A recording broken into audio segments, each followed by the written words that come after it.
Well, with temperatures heating up, there is a telltale sign that the lawn is just not having it. Let me show you. So the best way to see this is to put the sun on the other side of your lawn. So sun is right there. Look at this. Yeah.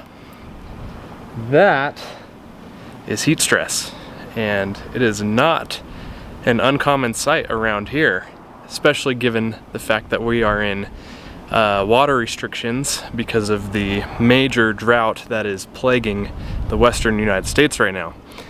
But I want to show you how to fix this. It's pretty simple. Here we go.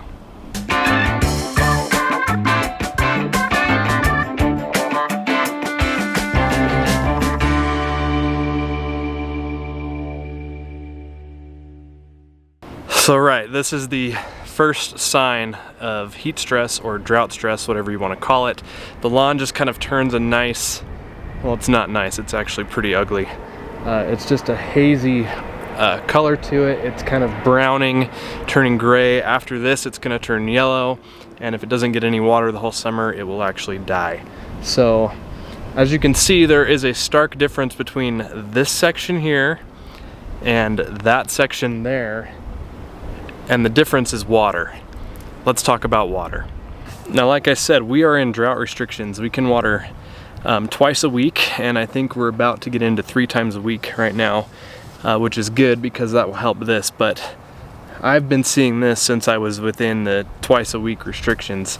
And the problem here is that the area where you see spots like that, those areas just aren't getting enough water. So if you're like me and you're in drought restrictions especially, make sure that when you do water, you're putting out enough water and you're getting the most out of the precious watering time that you're allotted.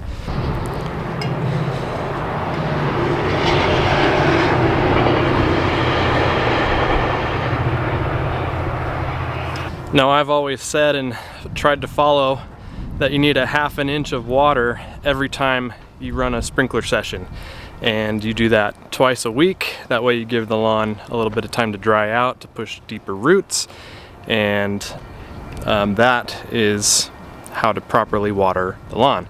Now, how do you know you're getting a ½ an inch of water? Well, the only way I know how to do it is to get you some of these. These are empty chicken cans from the Costco, and I just take the label off and I keep a box of these in the garage for this very purpose. So what I'll do in cases like this, where I know I have areas that are struggling with water, is just double check how much water is being put down during a given sprinkler watering. So the night before my next watering, I'm going to come out here and I'm going to put one of these cans in the middle of a couple of these affected areas, and then the next morning when the sprinklers have finished, I can come out here and see how much water's inside. So it's really as easy as that. Once you have water in the can and your sprinklers are done, you just take a tape measure, stick it inside the can, and measure how much water you have. And if you have a ½ an inch, or if you're really close to a ½ an inch, then you're good. If you're low, which is what I suspect in this case, if you're under a ½ an inch, then you need to turn up the watering time, increase the watering time for that given zone until you get to that ½ an inch. So let's say that I'm at a ¼ of an inch in the cans, then I need to double the watering in that zone to get a ½ an inch. Hope that makes sense. Now let's say that you are getting a ½ an inch of water in your affected area and it hasn't fixed the problem. You still have that problem after a ½ an inch. Well, there's a couple things you can do.